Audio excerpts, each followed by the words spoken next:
to him, or even perceived to be handed to him, from anyone, including me. For the time being, Dad was more than content to remain, quote, a free agent. Whenever our schedules allowed, he'd join me at a big football game that I was calling, or the Final Four, or the Masters. Then, when it was time for me to go on the air, he would stop watching the event and simply stare at me. Somehow, he could do this for hours on end, sitting silently just off camera, listening on a spare headset as the producer orchestrated all the different elements that bring a telecast to life. Out of the corner of my eye, I could see him beaming with pride, that beatific smile etched onto the world's friendliest face, as if he could hardly believe that all of this was really happening to his only son. "Oh, my God," I muttered reflexively when my father entered the tower that day with about 3 minutes to air. I'd never seen Dad like this. His eyes were disoriented. His face looked confused. His speech was halting and barely coherent. We rushed to get him something to drink and some towels. Dad was a young 66, vibrant, active, and strong.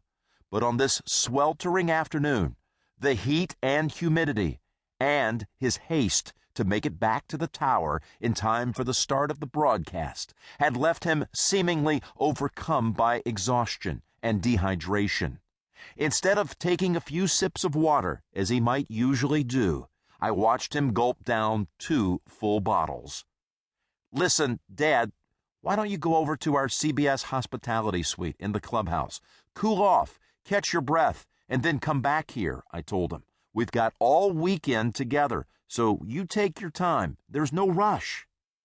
Normally, he would have waved off my suggestion, insisted that he was just fine, son, and propped himself into his regular front row seat so he could fixate on my every move. Instead, this time he nodded slowly and turned for the door at the back of the tower and started down the stairs. The moment I finished signing off, Frank Cherkinian gently instructed, "Jimmy, don't get off headset just yet."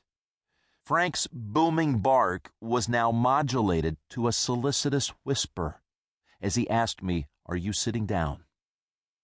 Instantly it dawned upon me and on Ken Venturi, who was at my side, also listening, that my father had not returned to the tower. I had assumed that once Dad had gone inside, he probably made some new friends, as he invariably does, and decided to stick around, tell some jokes, and watch the broadcast with them from the comfort of the air-conditioned clubhouse. "First, let me assure you that your dad is just fine, Jimmy," Frank said, "but he was taken to a nearby hospital. Apparently, as he left your tower, he collapsed at the base of the steps. Your mother insisted that I not tell you while you were on the air. I've been getting regular updates for the last 90 minutes, and we've got a car waiting to take you to see him. Now, son, don't you worry. Everything is going to be all right." At times such as this, Cherkinian instinctively referred to me as son, and he and Venturi were among several individuals who were important father figures to me, and they remain so to this day. The one saving grace for my father was that the 18th hole at Colonial was directly across from a first aid tent and just a few hundred yards from where ambulances were parked on the other side of the clubhouse. The paramedics stabilized my father and rushed him to Harris Methodist Hospital, less than 10 minutes away. Kenny and Frank both offered to go with me, but I knew that Mom was there, and I figured that in this situation, too many people in a small hospital room might overwhelm my father. Quickly, I packed my briefcase and bolted down the same 16 steps that had fatefully altered the course of my father's life and mine. When I reached his bedside, Dad's eyes brightened. He still had his gift for communicating by eye contact, and he tried to speak. But the left side of his face was droopy, and it caused him